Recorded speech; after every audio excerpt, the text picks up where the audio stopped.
Inside the Fox 59 CBS 4 podcast studio, welcome to the Colts Blue Zone Podcast. I'm Dave Griffiths. Glad to have you along here. Joining me, as always, Mike Chappell, Matt Adams, and your Indianapolis Colts. 7-1 through 8 weeks of the regular season. Everybody was wrong. Chap, you said 6-2 is what they were going wrong. for. Yep. Chap was you wrong. You were more wrong. I was. We don't need to talk about that, but because you were wrong too. Life's all about degrees. And they are at the top of the AFC South. The Jaguars and the Texans still nipping at their heels. They're 3 clear of the Texans. They are. That's more. That's not really nipping at their heels. That's nipping behind their heels. And then, of course, the Titans way in the rear view now. And the Colts are done with the Titans for this year. They've done their two more times, wouldn't you? Play a couple more times. Exactly. You know, why don't we get a couple near the second half of the season? Absolutely. That's certainly what it is. If you're going against the Titans this year, that team has a lot to figure out, as they have for the past couple years. But the Colts seems like they've figured a lot of things out. And they're on top of the entire AFC. They're on top of the entire NFL.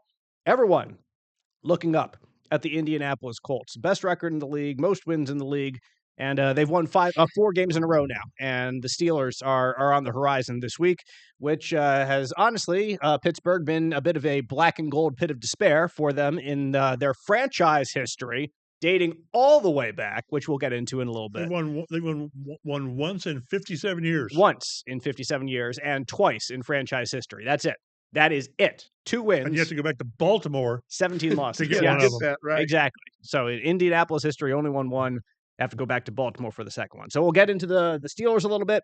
They are on top of the AFC North, just like the Colts are on top of the AFC South, but probably a few more questions to answer over there in Pittsburgh than they have here in Indianapolis, at least so far this season. Plenty to get to with the Steelers, but we'll talk a few things inside in the house this week. We'll begin with a recognition for Luke Rhodes. Every team in the NFL nominates a player who makes efforts to honor military veterans, active duty service members, and their families. It's a salute to service nomination. The NFL does salute to service every year. And Luke himself, raised in a military family, he always does my cleats toward military groups, hosts military families and at game days with ticket blocks. He's one of the longest tenured players on this team. Him and Rigo Sanchez, they just go back. They've been through several head coaching iterations. They've been through several GMs. They've now been through multiple owners, but they stay. And Luke has been an All-Pro. He's been a Pro Bowler as a long snapper, and is one of the guys on this team that has certainly a specific cause, Chap, that is near and dear to his heart that he tries to represent every year, right around this time of year. And it's kind of cool to see like a long snapper recognized because, you know, Kenny Moore does a lot and Zaire does a lot. It's kind of cool to see a long snapper recognized. And we know from working in the locker room all the time how many players, most of the players, do something with something. And to have Luke recognized again, he's just always there. And he's, you know, football, he always does a great job. And I know how much this means to him, the military, and it's just kind of cool to see somebody get recognized for things they do that maybe you don't normally get recognized for. Right. It's good to say his name in this context. Right. Matt, as you would know, anytime you would say a long snapper's name during a game, it's probably a bad thing going on. So It's probably a good thing that you don't often hear the CBS or Fox game day announcers ever say his name. But we'll, of course, give him a little bit of recognition right now. You're absolutely right. You kind of don't want to know who your long snapper is because then that's a problem. Like there's a problem with the operation.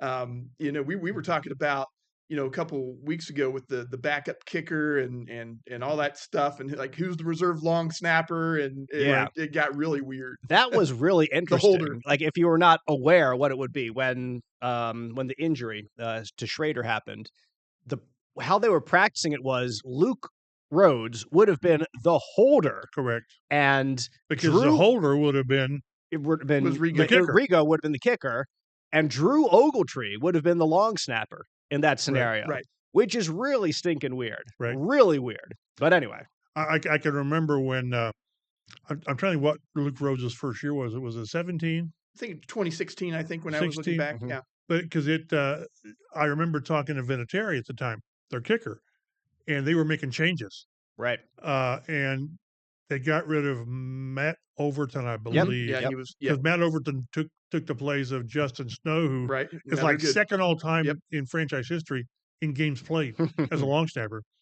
But I was talking to Vinatieri. I said, "So who's your long snapper?" He said, "Some linebacker." He didn't even know him, and it was Luke Rhodes, who was a backup linebacker with Tampa. Who I don't know where he came from. I think he did come from Tampa first. So, he was they're undrafted. If this is one of those, Mom, if you've got a chance to have your kids grow up to be long snappers, right? It's just if you can do it, there's a place where Matt Overton's bounced from place to place to place. Everyone, you don't really appreciate them until you need one. And again, like you say, when you mention their names, generally it's not a good thing. But he's done some good things here in Indianapolis for a long time for military families and for the Colts as well. So shout out to Luke as he gets that salute to service nomination. We do have just a quick update on Braden Smith, Colts right tackle. Of course, last year he talked at length with Indy Stars Joel A. Erickson about his struggles with OCD and managing it. He's talked a little bit more about it this year and this week, specifically talking about how it's still a part of his life and he's managing it well. And heck, he's playing really well. He's playing like the Braden Smith that the Colts wanted out there, and we're hoping to get back as an anchor on the right side of the offensive line. Guy you put out there, and you don't have to worry about it. Don't say, well, we need a running back to chip. Well, we need a tight end to stay in. And it's allowing guys like Shane Steichen and Jim Bob Cooter to call up the exact plays they want on offense. They don't feel constrained to helping out somebody on one side of the line, which has happened in recent years when different tackles have been out for different reasons. And Braden was out for obviously a slightly different reason than you would usually expect for a tackle. But you were in on the scrum the other day with him talking. What was the meat and potatoes of that discussion? Yeah, James Boyd from the Athletics sort of started something he's been working on, but then everyone kind of clumps in on it. But it was what you come away with is that Braden Smith is in such a good place now mentally, and he credits it for what he went through last year. You know, sort of like I had to go through that to come out of this side, and what was really interesting, and it sort of drives home the situation he's in. He said before the Tennessee game, some stuff all tried to creep in to his head, and whatever that is, he wouldn't really elaborate, but he just said those are the things that now he has the tools to handle, and before he didn't have that. Right. So the main thing is he's doing well, and he knows this is a lifetime, issue that you have to be on top of all the time. And the one thing that was interesting is I asked him about, well, how much longer? Because he'll be an unrestricted free agent at the end of the season. Yep. And he said, it's always lingering in your mind, but what he does, and it's probably what we all should do, is he's living in the moment. Control the controllables. And I think he still wants to play. I just think he enjoys it. He enjoys being in the locker room. He enjoys his lineman buddies. The question is going to be can you make it work money-wise and what it will cost? And they did draft Jalen Travis. Getting my names fuzzy. With the idea of eventually replacing your right tackle like they did with Bortolini and Gonzalez. But the bottom line is Braden Smith's in a good place. And then the byproduct is they got a pretty good tackle bookends right now. So that's what's most encouraging. He's never been a Pro Bowler. He's sort of been right there at playing at that level. So good for the Colts, and it works. Yeah, when he signed his extension here a while back, I think it became like the third highest right tackle paid or something like that. And he was paid, I don't know, $17 to $19 million a year or something in that range. Certainly has deserved every penny of it when he's out there playing. But they redid it in the offseason. They did. Yes, they did. They knocked it down about $10 million. Yeah. Roughly, which you can understand. Understand why. I think there may have been some way to recoup some of that incentive-wise, but they went from him being huge against the cap to not very much. So, and totally understandable. But I'm wishing the best for him, and I hope he's back next year. I just don't know if it works personnel-wise. Right. Well, we'll see. That's a question for after this year. That's how he's handling it. Exactly. So Go ahead, I was going to say, and he's playing at a super high level. Right. Like, Yeah. even though he had to miss those games last year, when he came back this year, he's got his full toolbox of athleticism back. Like, he's able to get downfield, get to second level, and just plow through guys. I don't want to jinx it, but whenever they play like T.J. Watt, like this they week. have done a good job on T.J. Watt. He sort of does a Yep. pretty good job. I don't want to say neutralize him, but they've done a good job against the Watts, Max Crosby. I think Crosby's normally over on the other side, I think. But I think TJ's he's usually over on Braden's side. Side. And like you mentioned, the big thing is when you don't have to help. Okay, chip if you want to on the way out.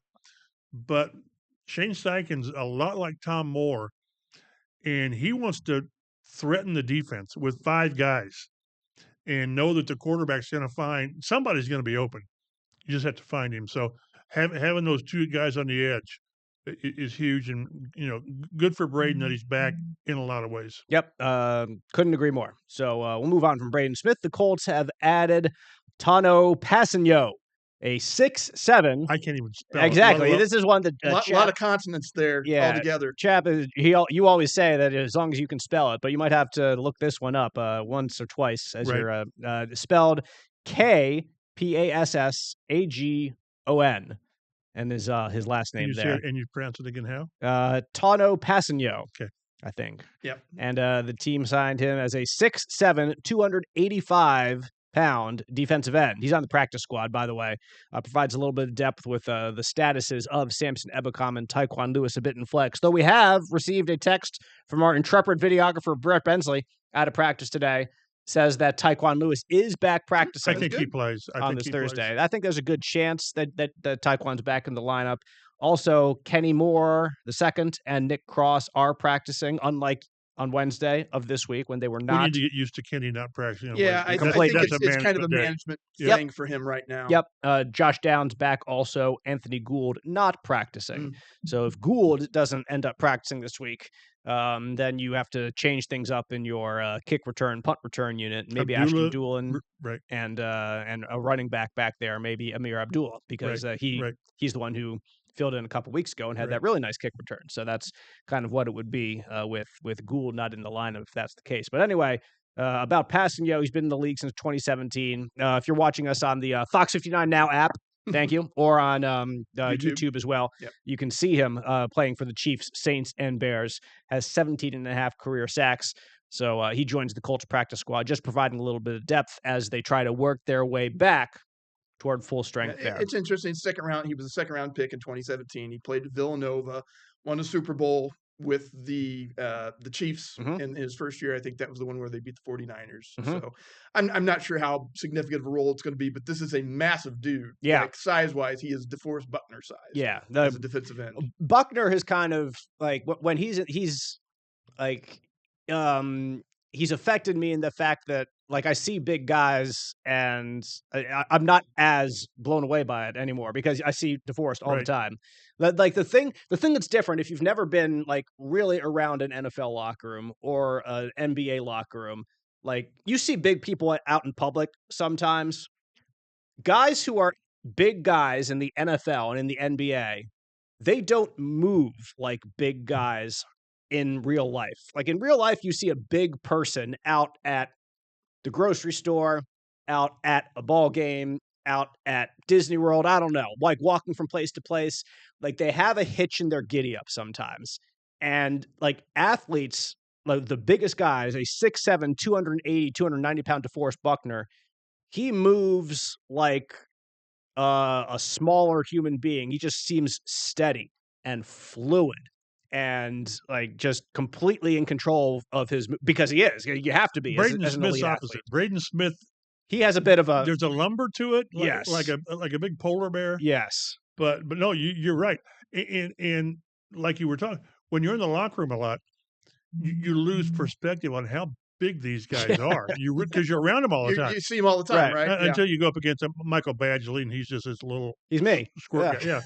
So, but let's be honest. It is amazing. But we talked to Buck today, and he's standing there, and he's just massive. For once that we didn't have somebody in a different outfit, a college outfit with Buck. No candy stripes today. Exactly. So I'm sure he's happy about that. Don't know who Oregon plays this week, but might have to look that up to see if anyone else is in danger of coming in the duck costume next week. Let's revisit last week's game. The Colts beat the Titans 38-14 in a game that really was never too much in doubt. Never really worried. First half was not super impressive, I would say. Yeah, they started strong. Had one stupid play in the opening series, and then they had a couple of second quarter series that just didn't go well. And then the second half just sprinted to the finish to move that record to 38. But they didn't play well. They were at record 20-3. Yeah, exactly. So to me, the game turned at the beginning of the third quarter. Yeah, and I said this during the recap. So for those of you who watched that, I'm sorry, but our faithful listeners, the Titans had like a 4th and 3 on decent field territory, and they decided to They decided to punt the ball instead of going for it because they got stuffed on third down. The punt went in the end zone for a touchback.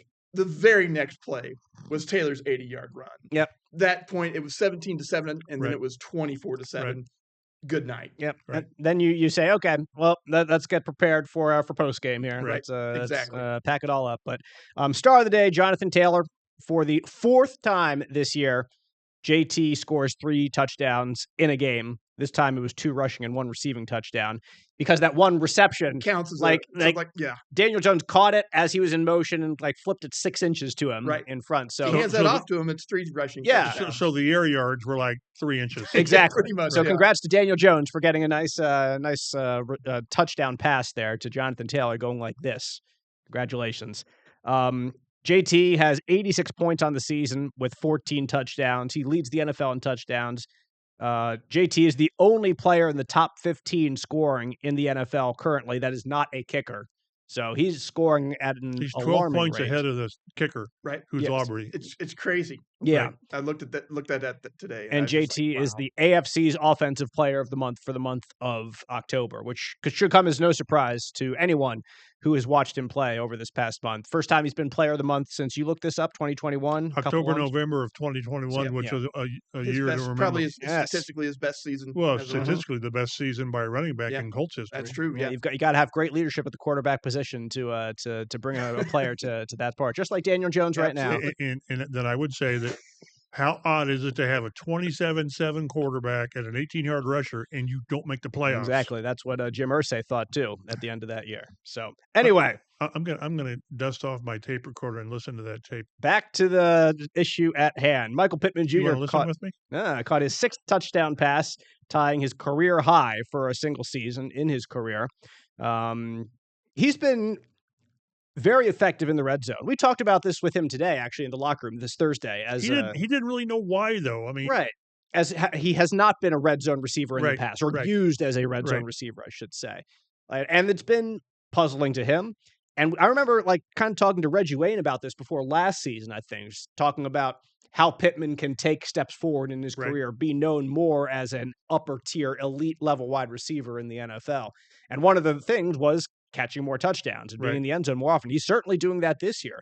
Shoot, he has 6. If he continues at this pace, he could have 12, which would be exceptional. Really, really good number for a wide receiver. Because his other numbers are going to be down. Yeah. And he's a guy that you'd think would be good in the red zone because he's physical. Big. He can, he makes contested catches. You think he has decent hands himself. So, he's strong, like Matt said. He's a big dude. There's no reason that he should not be more effective in the red zone. And this year, he's proving that he can be. So, shout out to him. And that's why, again, it's still, I'll mention it again, it's that quirky thing to where they're first in scoring, first in offense, 5th in passing, and they don't have a 100-yard receiver. 0, my man. None. Yep. 0. What did he have last week? 95. Pierce had 98 the week before, I think. Mm-hmm. Yep. And then, not Doolin, sorry. A.D. Mitchell had 90-something. 96. Should have been 97. Should have been 97. It was very close, yeah. But it's just odd. It's just odd that that's happened. But it's because they've got 5 guys that are going to be, I'm still waiting for Taylor to have that game, 20 carries for 215. And I'm really waiting for Tyler Warren to have that game. Because right now he's just 5 for 60, 5 for 75, but he's still leading all tight ends in yards, 400 and whatever it is, 492. 492, Yeah. all tight ends. But they've got so many guys. I'm waiting for Josh Downs to go off. I really am. Yep, he has a chance to do that. I don't know that Pierce will because he's going to get 3 balls. Right. Now, there's going to be 3 for like 90. Yeah, exactly. It's going to be 3 for 80 or 90. Yeah. But it's a great thing to have this wealth of, and we talked about, and you still disagree, you still want the guy. I still do, yes. And I think that's so valid. But if you don't have the guy, then you got to work this is the next best thing. Yep. Like everybody is at a level that's right below that guy. It's kind of like the NBA. In the last 3 minutes, who's your guy? Mm-hmm. Everybody that's really good's got a guy. Yeah. Well, maybe the fact that these guys don't have Jefferson or Chase or whatever, you don't know who to focus your defense on, whatever. So then it's up to the play caller. And right now, Shane Steichen's a kid in a candy store, right, with what he's doing. Mm-hmm. But no, to see Pitt do this, his catches and yards will be down a little bit. Mm-hmm. But if he gets to 10 touchdowns, I mean that's the stat.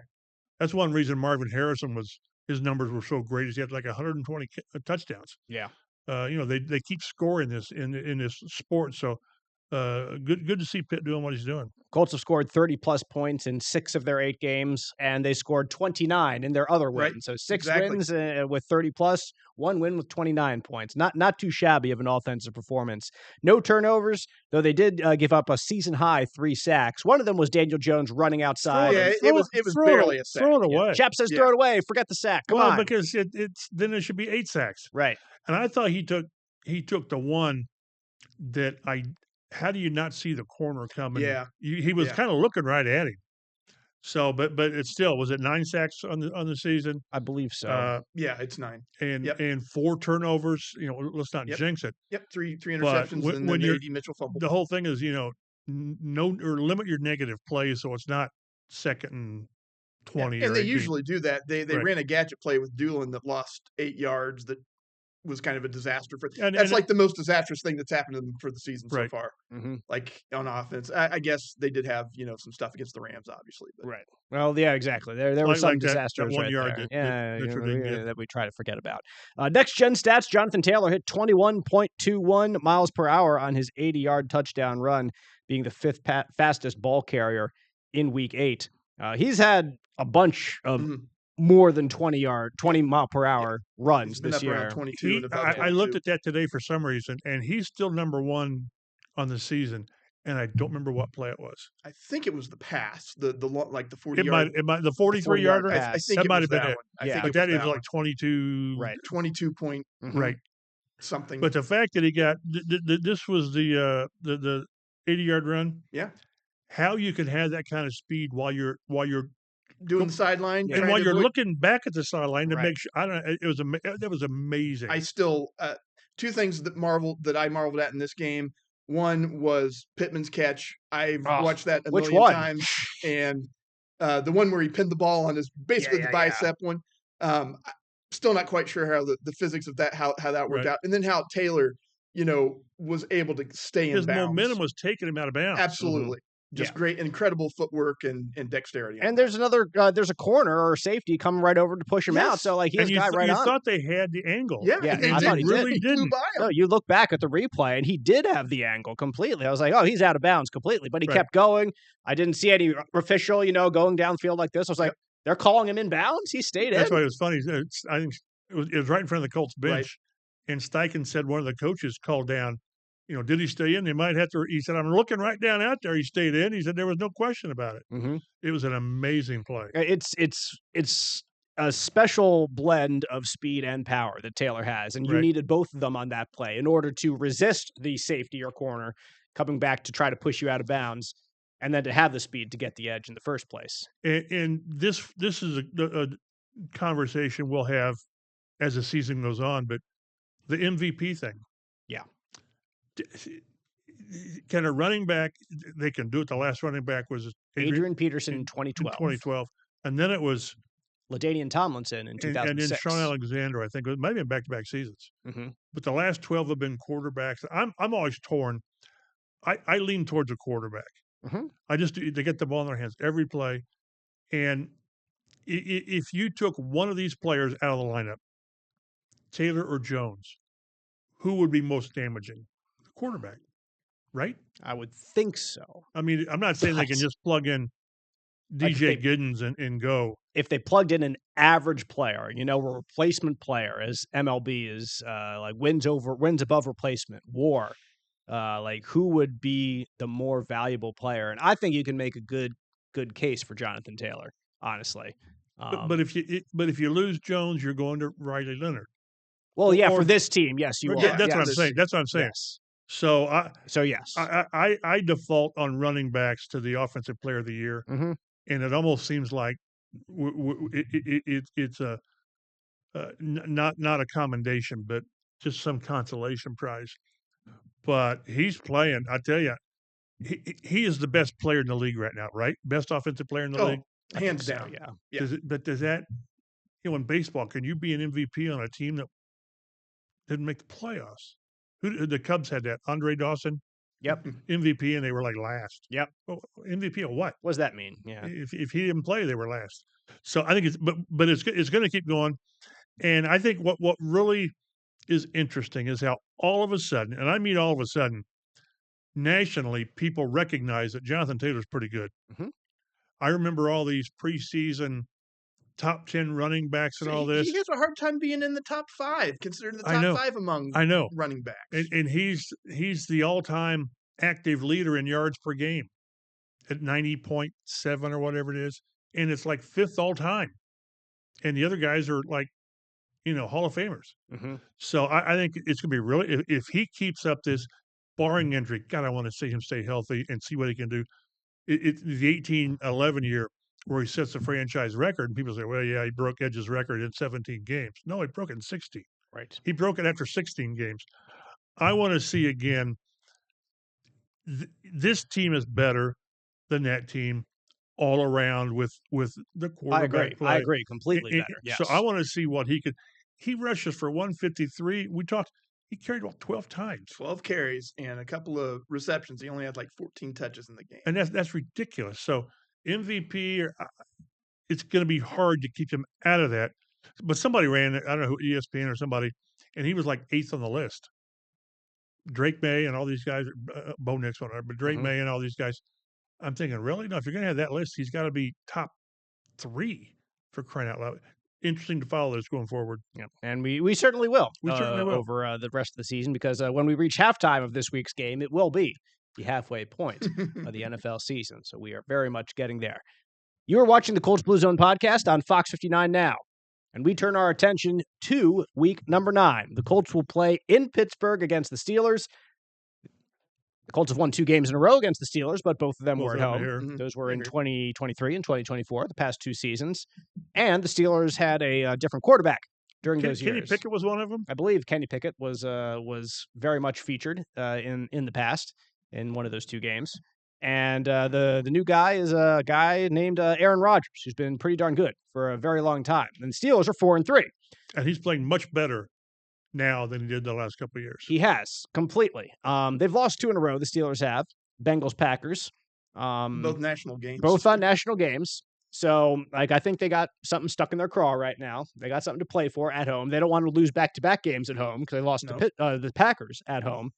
So I think this is going to be a gritty Steelers team with a very good quarterback leading them. And Chap, like you said, Aaron Rodgers is not the Aaron Rodgers of the past 2 years, year and a half ago, with the Jets. And I believe it was DeForest Buckner who told us something like that this week. Like he's more comfortable than he was in New York, and you can see that on film. And of course, that becomes his job then to make him a little bit more uncomfortable than he has been. But he's got some good tight ends to throw to. They went out and they got DK Metcalf for him to throw to. That should help just about anybody. Seriously. And then a pair of running backs between Waddle and Gainwell that they're kind of going back and forth with a little bit, and Waddle kind of getting Warren, getting the more lion's share of the work there. But this is a team that the people in Pittsburgh are kind of sick and tired of average. So they went out and got Rodgers, hoping him to be the one to push them above average. I think the early returns are a bit mixed, which means average, unfortunately for them. I mean, 4-3, and we'll get to it, but like their point differential, because they average 25 points a game. They also average giving up 25 points a game. Their point differential is 0. 175 apiece. Yes. How about that? Yeah. So that's nothing but balance. They're a 4-3 football team. So if they lose the Colts, then that puts them right at 500. So mixed. It would be the consensus. But the problem really hasn't been Rodgers. No, it's been the other way with the defense, which is amazing. You don't think about that with Pittsburgh, right? Being one of the Pittsburghh guys, the last 2 weeks of yards they've given up are the most in back-to-back games since 1988. I mean, that's when you go back to the prior century. So it's and they went out and bought a better defense, and it just hasn't worked. This is a game, we'll get to it later, that if I'm betting, you take the over. This should be one of the highest overs the Colts have had, but it's going to be incumbent upon the Colts to keep this offense going at some clip. Because I still don't trust this defense, the Colts defense, but I really don't trust the Steelers defense. Yeah, completely. And they've shown nothing to be trustworthy for, especially the last couple weeks. The Bengals threw up 30 with Joe Flacco, right? Like in his fresh off the boat, essentially. Welcome to Cincinnati. Like two practices. Go start exactly. Now, he knows them. Right. And as Jolie Erickson points out, is that the Steelers don't change things. No. So Flacco said, I've faced that defense through the years. So I can do that, right? Yeah. But he's got Jamar Chase and T. Higgins that he's throwing to. So and if you get Shane Steichen in a defense that they don't change a lot, the Colts generally have a huge advantage. And now they have a better quarterback that is throwing the ball against that defense, So these corners are still suspect. They are. Colts. Like they certainly are. And so you need somebody is going to score a lot of points in this game.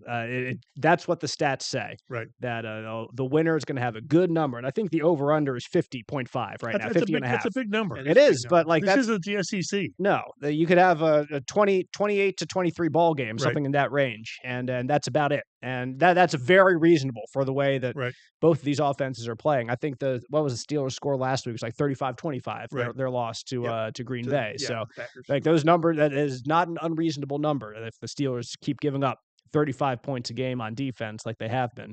You can't win. No, not consistently. Like and here's what's also puzzling about the Steelers defense. They have so many big names on that side of the ball. Like Cam Hayward's been there for a really long time on the defensive line. TJ Watt is one of the best pass rushers in the NFL. You go to linebacker, Alex Highsmith has been there for a while. He's not the biggest name, but NFL fans will know who that is. Good player. And if you go into the secondary, it's really big names like Darius Slay, Jalen Ramsey. They went out and traded for Kyle Duggar, a safety from the Patriots, because their other starting safety, Deshaun Elliott, is out with a knee injury. I think they brought in Jabril Peppers as well. Yes, they did. So there's a slew of names that you will know on that side of the ball. And it's really curious as to why it's happening, I think. And there are some reasons why. First of all, Darius Slay, his play was going downhill in Philly the past couple of years. Like he's a very good player in very limited opportunities. But if you rely on him from play 1 to play 70, I think that there are going to be some problems, which is why Philadelphia was like, okay, we'll see you later, and we'll start drafting cornerbacks in the first round to replace you. And so to rely on some older players with big contracts and big names, that's some of the struggles that you can find yourself in. And the Colts this year, Chap, as you know, have made hay in the third and fourth quarters during late in games, riding the back of Jonathan Taylor, who wears down defenses in those situations. So you've got to withstand the first assault from the defense, I think, because if they keep knocking you off your horse in the first half, and you're punting it away, which the Colts have not done really this year, to be fair, then they're going to have more juice there in the second half. And the crowd stays involved. Yep, completely. And that crowd in Pittsburgh, not many people, like I was going through the locker room today, trying to find guys who had really played in Pittsburgh against the Steel Curtain defense, not Steel Curtain defense, against the, it's not the 1970s, but against the Steelers in a full house. and you really can't find it. The Colts played there in 2020 is the last time they played there, and that, of course, was 2020, and there were no fans in the stands. That was an infamous game because Jacoby Brissett got hurt, and Adam Vinatieri missed the late field goal. They lost 26-24 as the Steelers came back. Minka Fitzpatrick had a long return off a Brian Hoyer interception, but anyway, it ended up being a fulcrum for that season. It did, very much so. That was the team that was 5-2, and then things started to go downhill. Yeah, but not too many have experienced that, and the old Heinz Field, which who knows what it's called now, some other some other corporate jargon that will never catch on, like Heinz Field or Three Rivers Stadium. Is the name of it now, but it's a tough place to play when it's going well, and just don't give them a reason to keep it going well. So I think first half is going to be so important. I think the fans will be eager. They'll be ready to boo. Certainly the defense. I really think that it's an uneasy fan base there. Yep, I think because they see the cracks and the frustration. Mike Tomlin's career is phenomenal. Was it no losing seasons in 18, whatever it is? He was the head coach the last time the Colts won in Pittsburgh, which was 2008. But also the Colts have won a playoff game since the Steelers have. They have. That's correct. Their last win was 2016, I think it was. So I compared Mike Tomlin right now to Jeff Fisher, and his go back and look at Jeff Fisher's career. Mm-hmm. It's slew of 9-7s, 8-8s, 7-9s, and Tomlin's. They're stuck right there. That's why they went out and got Rodgers, is to get them back to where they need to be, and to show you how everyone trusts the Steelers. They're leading the division, right? Yep. The betting choice to win the AFC North is the Baltimore Ravens. They're 1-5. I mean, come on. So we'll see what happens tonight. I'm curious about tonight with the Ravens and Lamar Jackson. They could go if the Ravens win tonight, then they would move to 3-5. I think. Right. Yes. Right. So that's like I say. This is not your normal Steelers. This is not. And it's all really traced to the defense. Yeah. And Aaron Rodgers on offense, we might as well discuss him a bit more. He's completing 68% of his passes. He's got nearly 1,500 yards, which is more than Daniel Jones. They've also played one game. They've had their bye week already. They have. So. He's had 16 touchdowns, which is more than Daniel Jones, and 5 interceptions, which is 2 more than Daniel Jones. But anyway, 16 and 5, those are pretty good numbers. You'll take that. For a quarterback like Matt said, who's played one fewer game than the Colts have this year. I just wanted to kind of put it in Colts perspective for you there.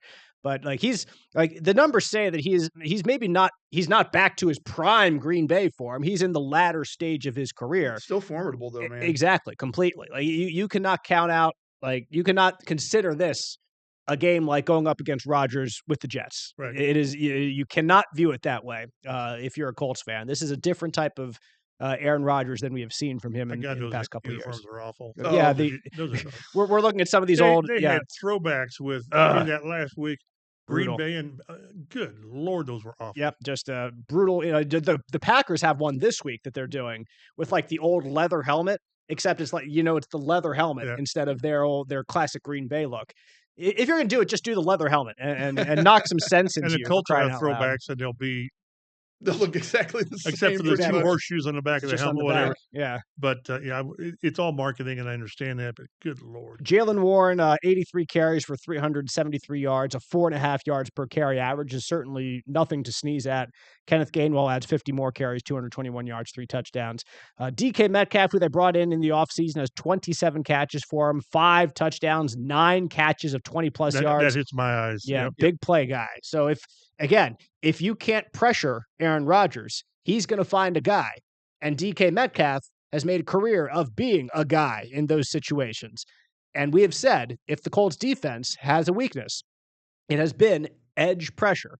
And DeForest Buckner talked about today, like what they have done is they've got some pressure, but then they allow quarterbacks to escape the pocket, which is a way, in my opinion, of saying edge rushing is inadequate right now. And DeForest didn't say that himself. I'm not saying that DeForest is calling out his defensive ends, but that is a symptom of having inconsistent or inefficient edge rushers. If the middle is getting the pressure on the quarterback, and he's just able and he's able to escape to the outside consistently, that's a problem with your edge rushers. And with Aaron Rodgers, he's made a career out of getting out of the pocket and finding a man deep downfield. Now, he can't scramble like he did 8 years ago, but he can still get out of the pocket for a couple steps and evade you just a little bit longer than you can cover down the field.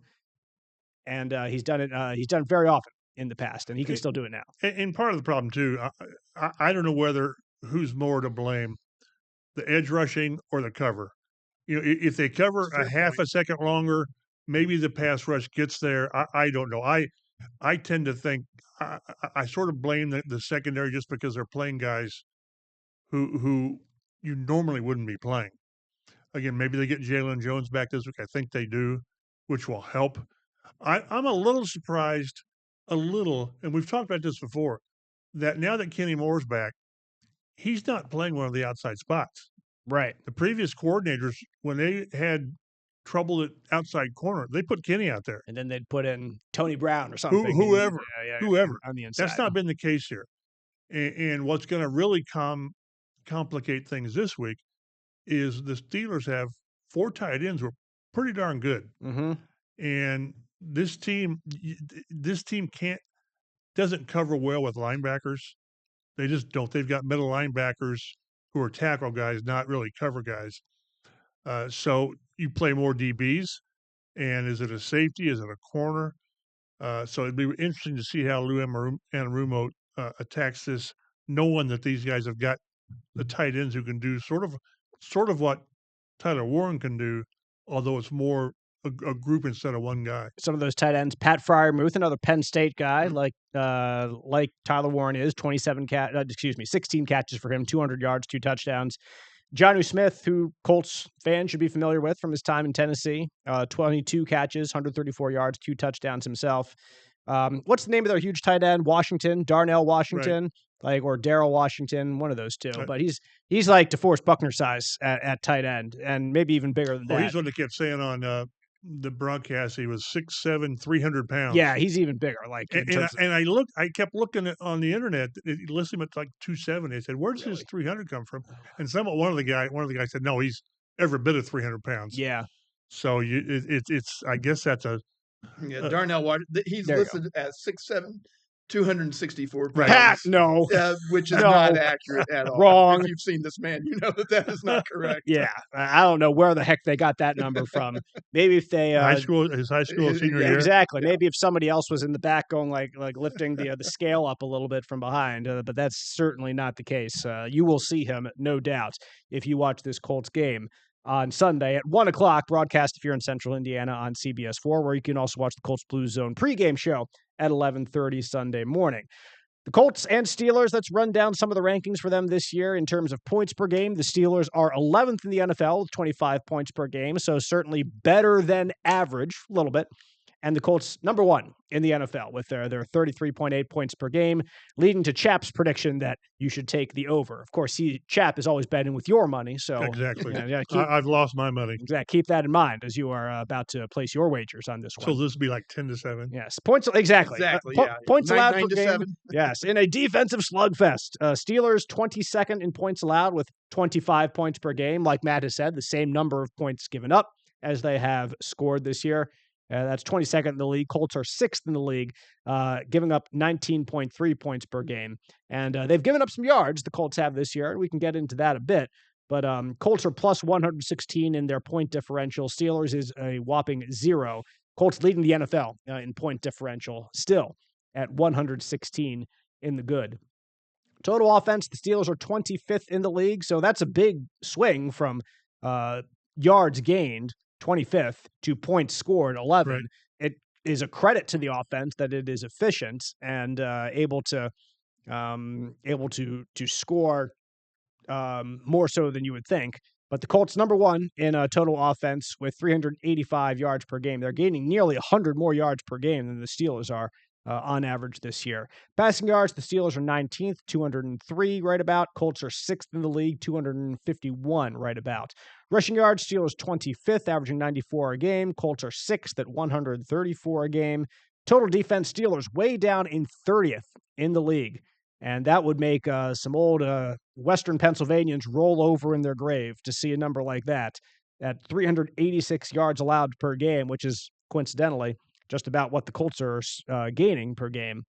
Colts 24th in total defense at 345 yards per game. But that also brings up, I mean, the Colts on points, they are 6th in the league in points given up, but they are 24th in the league in yards given up. So bend but don't break, I guess. Well, Lou didn't like that question the other day. No, he did not. No, yeah, and what? Boy, you can't come to the defense of the defense. But there have been when you get the leads, the Chargers game and Tennessee to a lesser degree, you're going to give up long drives. What the defense is playing is the clock, and you're okay giving up 8 plays for 70 yards when you've got a 20-point lead.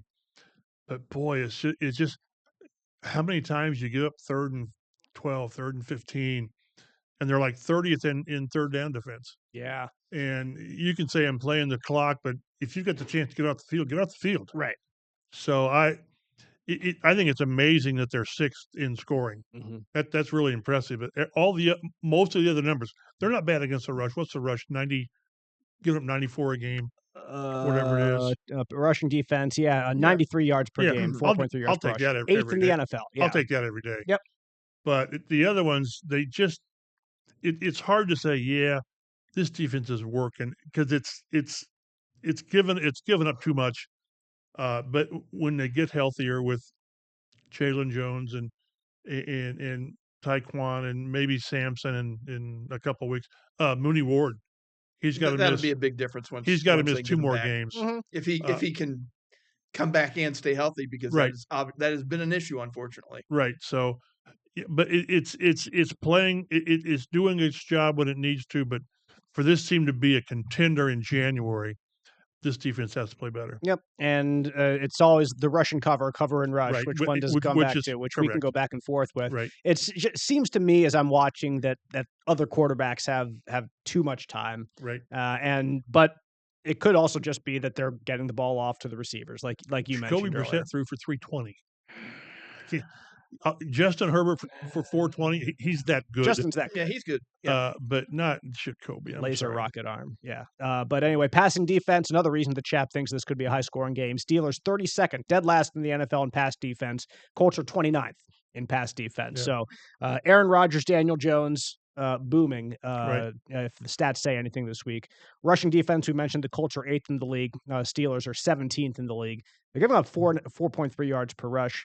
Turnovers, Steelers are decent in turnovers. They've forced 10 of them, which is tied with the Colts, I believe. They've also forced, I think Colts have forced 12, actually, now that I'm thinking about it. So they have a couple more. But anyway, Steelers are +4 in turnovers for the year. Colts are +8. And yes, they have 12 forced and 4 surrendered themselves. So 6 games with no turnovers. Knock on wood. That's pretty good. Yeah. When you don't have turnovers in 3/4 of your games. Right. Yeah, not too shabby. But one of them was I guess they had 2. With the Chargers, they had an interception plus the stupid fumble. The stupid fumble, yes. Injury reports from Wednesday. The Steelers had 11 players on their injury report. Daniel Ekuale, at defensive tackle, has a knee. He's ruled out. Safety Deshaun Elliott is a starter with a knee. He's ruled out. Mentioned him earlier when I talked about the Duggar trade. Some interior offensive line questions. Center Zach Frazier has a calf injury, and guard Isaac Seumalo has a pectoral injury. Neither of them practiced on Wednesday. So that's some of the more important names to watch for Pittsburgh as we continue on throughout this week and look at their updated injury reports from Thursday and Friday. Tight end Pat Freiermuth had a quad injury. He did not practice. Wide receiver Scott Miller, finger injury, did not practice. Tight end Jonnu Smith just rested on their Wednesday. Limited in practice on Wednesday. Wide receiver Ben Skoranek with a neck. And practicing in full, linebacker Malik Harrison with a knee. Quarterback Will Howard is on IR, but trying to work his way back. Had a hand injury. Cornerback Corey Trice, his IR practice window opened as well, had a hamstring injury. Colts had 10 players listed on their injury report from Wednesday. Nick Cross did not practice with a shoulder injury. Josh Downs did not practice with a hip injury. Samson Ebukam with his knee. Matt Gonzalez out with a personal matter, which, by the way, our thoughts and prayers with the Gonzalez family, as Matt announced the other day that he lost his father. I'm in the locker room today and offering condolences. He was there. Yeah. Yeah, so he played college ball at Pitt. So Hopefully some good memories back there can spur him on to playing like he has so far this year, and he can hop right back into it. Anthony Gould with a knee injury, Tyquan Lewis with a groin, Kenny Moore with his Achilles, Braden Smith rested, Grover Stewart with a foot. And Grover, by the way, also did not practice today.